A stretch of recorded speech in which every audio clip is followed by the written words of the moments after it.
बच्चों, स्वागत है आपका आपके चैनल कौटिल्य एकेडमी में। मैं हूं धर्मेंद्र सिंह, आपका केमिस्ट्री टीचर।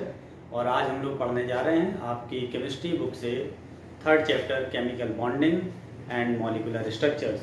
एक टॉपिक है, मेन चैप्टर का नेम आपका जो है वो क्या है, chemical bonding and molecular structure.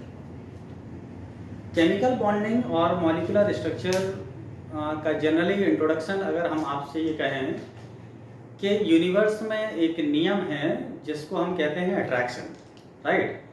तो बॉन्ड सिंपली सब देखो, केमिकल बॉन्ड बात की बात है कि आप केमिकल बॉन्ड किसको कहेंगे। पहले तो मेनली ये बात समझ में आ जाए कि बॉन्ड एक्चुअली क्या होता है, व्हाट इज द बॉन्ड। तो bond is called the force of attraction. Bond का मतलब क्या होता है, फोर्स ऑफ अट्रैक्शन। यानी कि दो पर्टिकुलर जो बॉडी हैं उनके बीच में जो अट्रैक्शन फोर्स होगा उसे हम क्या कहते हैं, फोर्स ऑफ अट्रैक्शन कहते हैं। And force of attraction is actually called bond. जैसे मान लीजिए कि दो बॉडीज के बीच में लगने वाले अट्रैक्शन को आपने 9th लेवल में फिजिक्स में पढ़ा होगा कि कोई भी बॉडी हो वो अर्थ की तरफ अट्रैक्ट होती है। इससे कोई फर्क नहीं पड़ता कि उस बॉडी का मास कितना है, चाहे छोटी बॉडी हो या बॉडी का साइज बड़ा हो। Each and every body is attracted to the side of earth. Earth के भी जो पार्टिकल्स होते हैं वो सब एक दूसरे की तरफ अट्रैक्ट होते हैं। तो पार्टिकल पार्टिकल में अट्रैक्शन होता है, बॉडी टू बॉडी अट्रैक्शन होता है। These all the type of the forces of attraction which are working between the particle and the particle, atom and the atom, molecule and the molecule are called the forces of attraction. These forces of attractions are altogether defined as bond। क्या कहलाते हैं, वो bond कहलाते हैं। तो अब सवाल ये आता है कि केमिकल बॉन्ड क्या होता है। तो अब आपके लिए ये इजी हो जाएगा केमिकल बॉन्ड को समझना कि जितने भी केमिकल सब्सटेंसेस होते हैं, they all the chemical substances are either molecules और द कंपाउंड। वो सारे के सारे जो केमिकल सब्सटेंसेस हैं या तो वो क्या होते हैं, दे आर आइदर मॉलिक्यूल, या फिर वो क्या होते हैं, दे आर कंपाउंड्स। चाहे वो मॉलिक्यूल हो या कंपाउंड्स हो, वो सब के सब मल्टीपल एलिमेंट से मिलके बने होते हैं। किससे बने होते हैं, मल्टीपल एलिमेंट से मिलके बने होते हैं। जो मल्टीपल एलिमेंट्स के एटम होते हैं, या मल्टीपल एलिमेंट्स कहिए या एटम कहिए। जैसे मान लीजिए कि कार्बन का एक एलिमेंट ऑक्सीजन के दो एलिमेंट से मिलके कार्बन डाइऑक्साइड बनाता है ना। तो ये जो फॉर्मेशन हुआ कार्बन डाइऑक्साइड का, इसमें कार्बन और ऑक्सीजन के बीच में कोई ना कोई अट्रैक्शन फोर्स जरूर डेवलप हुआ होगा, जिससे कार्बन और ऑक्सीजन अपने एक निश्चित रेशियो में जुड़ के मॉलिक्यूल का फॉर्मेशन किया। सिमिलरली हाइड्रोजन और हाइड्रोजन के बीच में कुछ ना कुछ अट्रैक्शन फोर्स बिल्डअप होगा, जिससे हाइड्रोजन का मॉलिक्यूल फॉर्म होगा। तो मॉलिक्यूल जो होते हैं वो दो एटम से भी बने हो सकते हैं, 3 एटम से भी हो सकते हैं, एक से ज़्यादा एटम से हो सकते हैं। तो दे आर पॉलीएटॉमिक, डाईएटॉमिक और ट्राईएटॉमिक और व्हाटएवर। किसी भी तरह की एटॉमिसिटी हो, चाहे वो डाईएटॉमिक हो, ट्राईएटॉमिक हो या पॉलीएटॉमिक मॉलिक्यूल्स हो, एटम टू एटम किसी ना किसी तरह का कोई अट्रैक्शन फोर्स जरूर रहा होगा, उसके वजह से वो मॉलिक्यूल का फॉर्मेशन होता है। तो this kind of the formation of the bond between the atoms to the formation of molecules and the compound is called chemical bond। उसको हम क्या कहते हैं, केमिकल बॉन्ड कहते हैं। कि वो फोर्स ऑफ अट्रैक्शन जो एटम टू एटम काम करता है या तमाम सारे एटम्स के बीच में आपस में काम करता है, उस फोर्स ऑफ अट्रैक्शन को हम क्या कहते हैं, केमिकल बॉन्ड कहते हैं। क्या कहते हैं उसको, केमिकल बॉन्ड। अब सवाल ये आता है कि भाई एलिमेंट्स अगर हैं या जो भी एलिमेंट्स आपने पढ़े हैं उनके जो एटम्स होते हैं, क्या जरूरी है कि उनके बीच में किसी ना किसी तरह का कोई अट्रैक्शन हो और बॉन्डिंग के बाद मॉलिक्यूल का फॉर्मेशन हो। क्यों नहीं वो ऐसे ही रहते हैं, क्या जरूरी है कि बॉन्ड का फॉर्मेशन हो, क्या जरूरी है कि मॉलिक्यूल का फॉर्मेशन हो। इसका सुनिए, इसकी वजह ये है कि कोई भी मॉलिक्यूल या कंपाउंड का जो फॉर्मेशन होता है उसके पीछे एक सिंगल रीजन काम करता है। The reason behind bonding all the type of the bonding is to attain stability. क्या अटेन करना होता है उन्हें, स्टेबिलिटी अटेन करता है। तो single reason to perform the bonding और फॉर्म द मॉलिक्यूल्स और the compound is to attain stability. सभी मॉलिक्यूल्स, सभी एटम, या इवन ऐसे थोड़े से जनरल कॉन्सेप्ट में आप देख के देखिए कि चाहे हम हों या आप हों, मान लीजिए ये सब आप पढ़ रहे हैं, हम लोग पढ़ा रहे हैं, आप स्टडी कर रहे हैं, कि सब जो कुछ भी हो रहा है, मान लीजिए इतना सारा वर्क हो रहा है प्लानेट के ऊपर, ये सब किस लिए हो रहा है, इस सब के पीछे एक ही ड्राइव काम करती है, वो ड्राइव है स्टेबिलिटी। आप सब भी स्टेबल होना चाहते हैं, तभी आप इतने अच्छे से स्ट्रगल करते हैं, मेहनत कर रहे हैं और आप चाह रहे हैं कि एक टाइम पे आप स्टेबल हो जाएंगे। तो सभी जो है every system, each and every system is working just to attain the state of stability. Similarly कोई भी एलिमेंट अगर मॉलिक्यूल का फॉर्मेशन कर रहा है तो the single reason can be behind it, that is stability. वो क्या हो सकता है? वो स्टेबिलिटी ही है कि जिसकी वजह से वो ऐसा सब कर रहे हैं। तो अब सवाल ये आता है कि भाई स्टेबिलिटी कैसे आएगी, क्या करेंगे जिससे स्टेबिलिटी आ जाए? तो स्टेबिलिटी के लिए दो चीज़ों का होना जरूरी है। Stability can be attained by the two ways, either to attain the state of lower energy level, attain state of lower energy. क्या कर लें? वो लोअर एनर्जी का स्टेट अटेन कर ले। तो कोई भी ऐसा सिस्टम जो लोअर एनर्जी का स्टेट अटेन कर लेता है वो स्टेबल हो जाता है, क्योंकि नियम है साइंस में, higher the energy lesser is the stability, higher the energy lesser is the stability is the concept, and lesser is the energy higher is the stability, lesser is the energy higher is the stability. यानी कि energy के stability reciprocal होती है, हम ऐसे कह सकते हैं। यानी कि stability of any system, stability of any system is reciprocal to energy. इसका मतलब ये है कि energy stability is inversely proportional to energy. अगर किसी सिस्टम में एनर्जी बढ़ेगी तो स्टेबिलिटी उसकी घट जाएगी, और एनर्जी का लेवल अगर कम होगा तो उसकी स्टेबिलिटी बढ़ जाएगी। यही वजह है कि कोई भी एलिमेंट जो होता है वो फ्री स्टेट में ना रह के कंबाइंड स्टेट में रहता है, और जब वो कंबाइंड स्टेट में रहता है तो it attains the lower energy level. वो क्या कर लेता है? कंबाइंड स्टेट में आने से लोअर एनर्जी लेवल को अटेन करता है। इससे क्या होगा? उनकी स्टेबिलिटी बढ़ जाती है। क्या बढ़ जाती है? उनकी स्टेबिलिटी बढ़ जाती है। तो every element and the atom of each element attains the state of lower energy in order to have the stability. इसके लिए स्टेबिलिटी पाने के लिए वो लो एनर्जी लेवल को अटेन करते हैं। एंड दूसरी चीज, दूसरा ऐसा फैक्ट जो स्टेबिलिटी को मेंटेन करता है, that is to attain the configuration of inert gas, attain the octet और स्टेबल या स्टेबल ना कह के inert gas configuration, octet attain कर लें या फिर इनर्ट गैस का कॉन्फिगरेशन अटेन कर ले कोई एलिमेंट, तो स्टेबल हो जाएगा। इनर्ट गैस या ऑक्टेट रूल के हिसाब से क्या है? ईच एंड एवरी एलिमेंट, कोई भी एलिमेंट एक्स जो है उसके आउटर मोस्ट में 8 इलेक्ट्रॉन हो जाने चाहिए। अगर 8 इलेक्ट्रॉन है तो ऑक्टेट रूल की ये पॉलिसी फॉलो होती है, यानी ऑक्टेट रूल इज जस्टिफाइड। लेकिन अगर आउटर मोस्ट सेल में 8 इलेक्ट्रॉन मेंटेन नहीं होते हैं तो उनका जो इलेक्ट्रॉनिक कॉन्फिगरेशन ऑक्टेट रूल के हिसाब से जस्टिफाई नहीं होगा। तो वो सारे एलिमेंट जिनके आउटर मोस्ट सेल में 8 इलेक्ट्रॉन है वो स्टेबिलिटी को गेन कर लेते हैं, ठीक है नहीं? तो किसी भी एलिमेंट में जो स्टेबिलिटी आती है वो स्टेबिलिटी कैसे आती है? या तो वो एनर्जी लेवल कम कर लें, lower state of energy attain कर लें, और या फिर जो है अपना इलेक्ट्रॉनिक कॉन्फिगरेशन ऑक्टेट रूल के हिसाब से पूरा कर लें। अगर ये दो काम हो जाते हैं, ऑक्टेट रूल मेंटेन हो जाता है या फिर एनर्जी लेवल नीचे हो जाता है, तो ऐसी स्टेट में वो क्या गेन कर लेंगे? स्टेबिलिटी गेन कर लेंगे। और स्टेबिलिटी पाना ही मॉलिक्यूल के फॉर्मेशन के का आधार है। मॉलिक्यूल का जो फॉर्मेशन होता है वो इसलिए होता है क्योंकि उन्हें स्टेबिलिटी गेन करना है। स्टेबिलिटी गेन करने के लिए वो ऐसा करते हैं, ठीक है? अब सवाल ये आता है कि अब ऐसा करने के लिए क्या करना पड़ेगा, इस आधार पे कि वो कितने तरीके अपनाते हैं जिसकी वजह से वो ऑक्टेट रूल के हिसाब से जस्टिफाई हो जाए कॉन्फिगरेशन। उसके लिए केमिकल बॉन्डिंग 3 तरीके से होती है, यानी कि बॉन्डिंग, केमिकल बॉन्डिंग या chemical bond are of 3 types on the way they maintain the octet rule या they maintain the octet of their outermost cell. कोई भी एटम अपने आउटरमोस्ट सेल का जो ऑक्टेट पूरा करते हैं उस पूरा करने के लिए वो 3 तरीके अडॉप्ट करते हैं। तो उन 3 तरीकों के आधार पर केमिकल बॉन्डिंग 3 तरीके की है। पहली क्या है? Electrovalent bond. First type of bond is called electrovalent bond. तो कैसे इलेक्ट्रोवैलेंट बॉन्ड बनता है?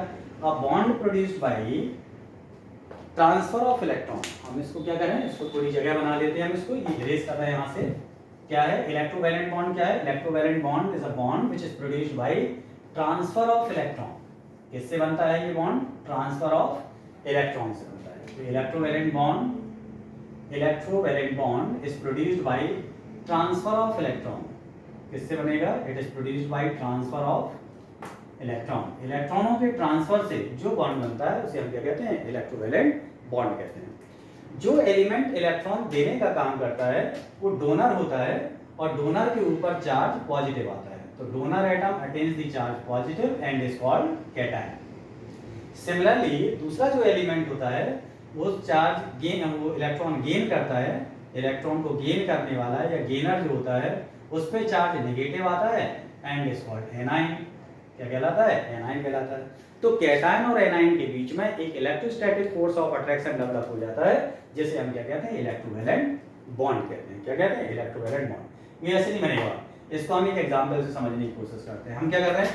Formation of NaCl। एक सिंपल सा एग्जांपल है, formation of NaCl, sodium chloride का फॉर्मेशन अगर हम देखें तो देखिए सोडियम के आउटर मोस्ट, सोडियम का एटॉमिक नंबर कितना होता है? 11। कॉन्फ़िगरेशन इसका क्या बनेगा? 2 8 and 1। Electronic configuration atomic structure में आप पढ़ के आए हैं, अगर आपको आता है तो ठीक है, नहीं आता है तो आप जाके वहां देख लीजिए कि कैसे इलेक्ट्रॉनिक कॉन्फ़िगरेशन भरे जाते हैं। तो electronic configuration of sodium is 2 8 and 1, यानी कि आउटर मोस्ट में सोडियम के कितने इलेक्ट्रॉन है? 1 इलेक्ट्रॉन है। क्लोरीन का एटॉमिक नंबर 17 होता है, कॉन्फ़िगरेशन होगा 2 8 and 7। अब ऑक्टेट रूल के हिसाब से क्या है कि हर एलिमेंट के आउटर मोस्ट में कितने इलेक्ट्रॉन होने चाहिए?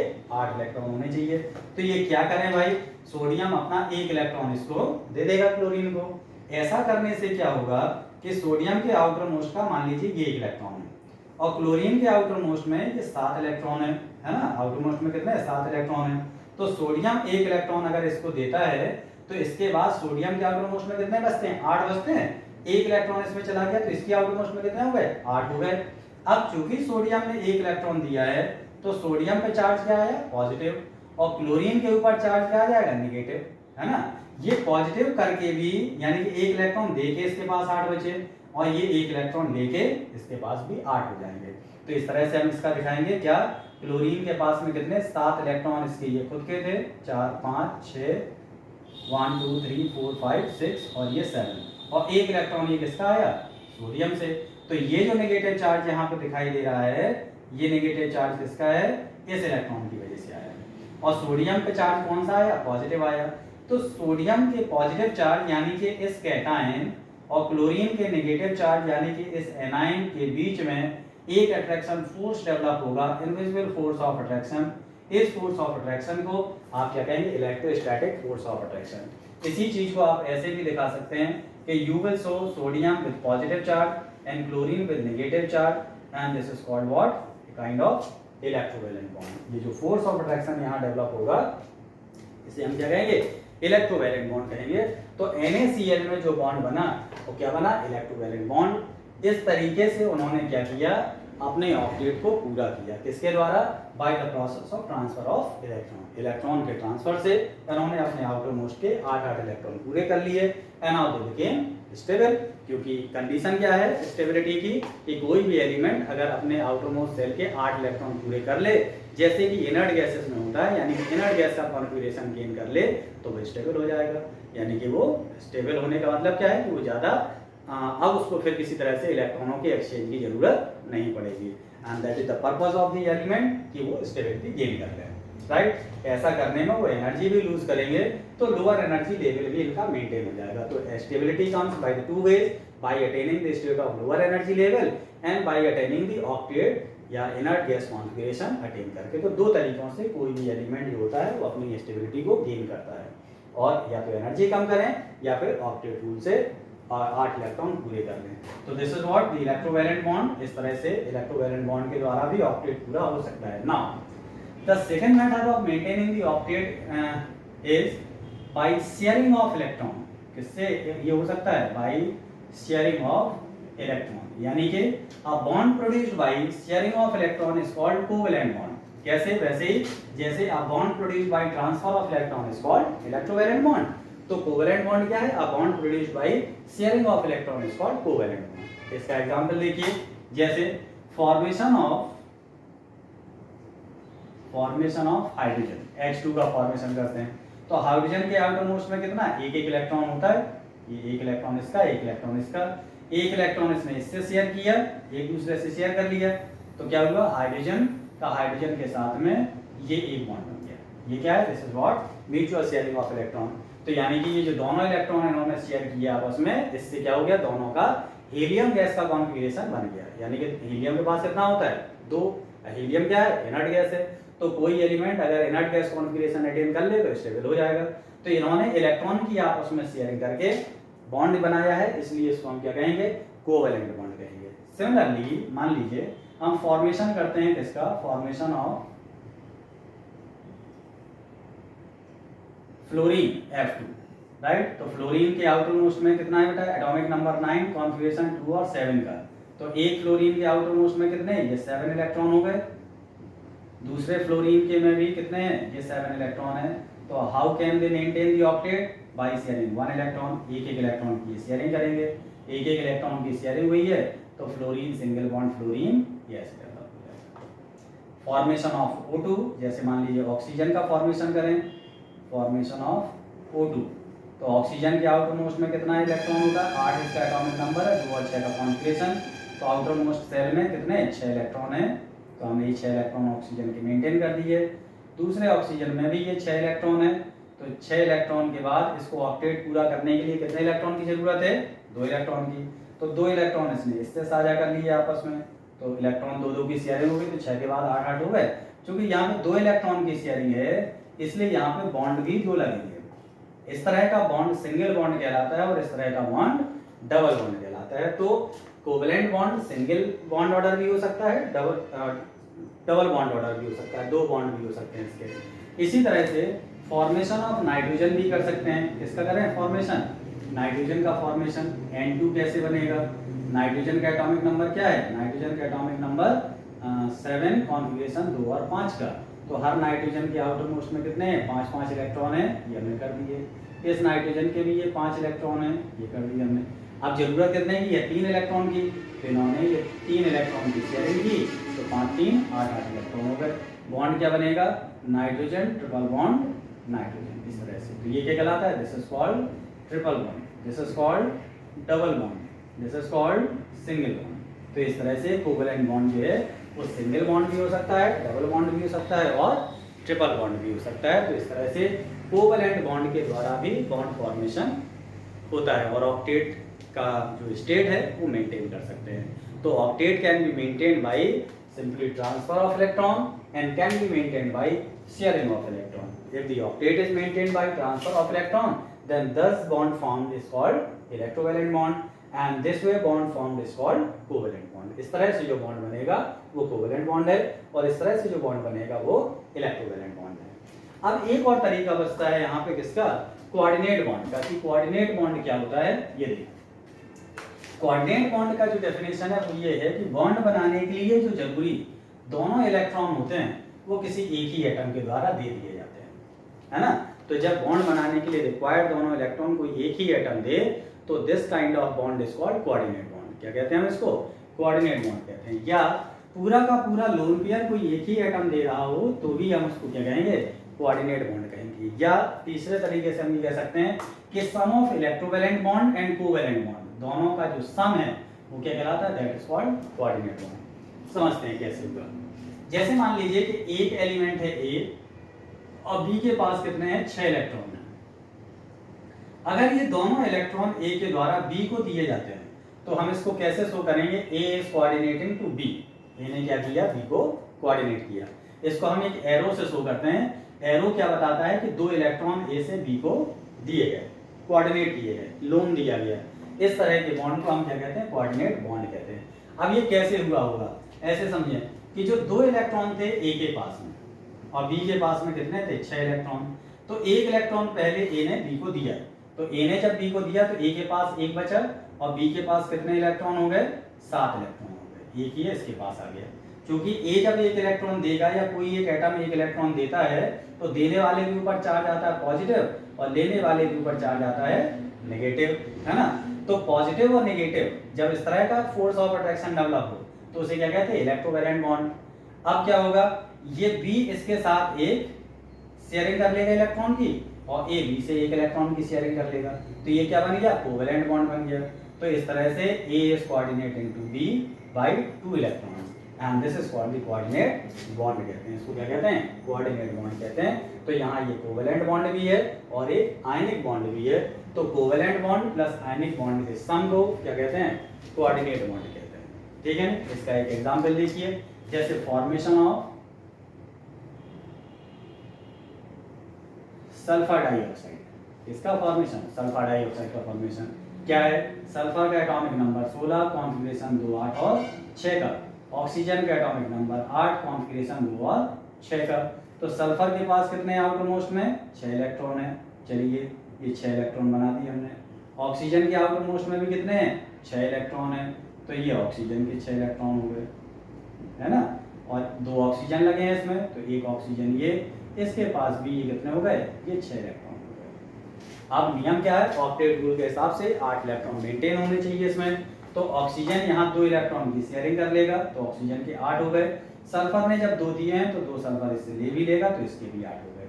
अब जब दोनों के 8-8 हो गए तो ये तो जस्टिफाई हो गए, सेटिस्फाइड भी हो गए। अब क्या है? इस ऑक्सीजन का प्रॉब्लम है, इसके पास ऑक्टेट कैसा होगा?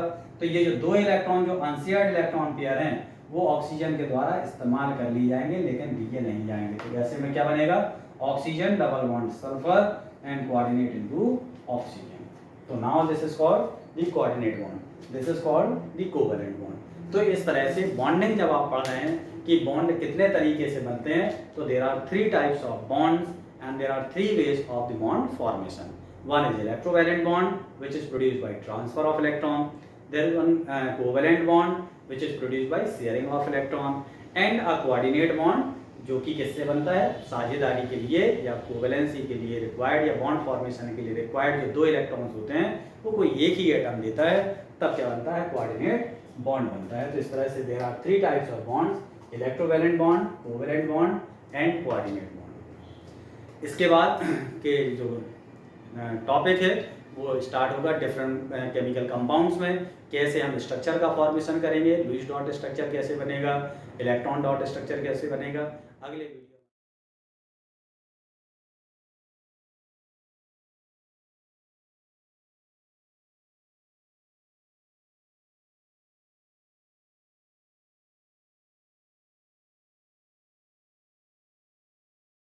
हम इसको देखते हैं।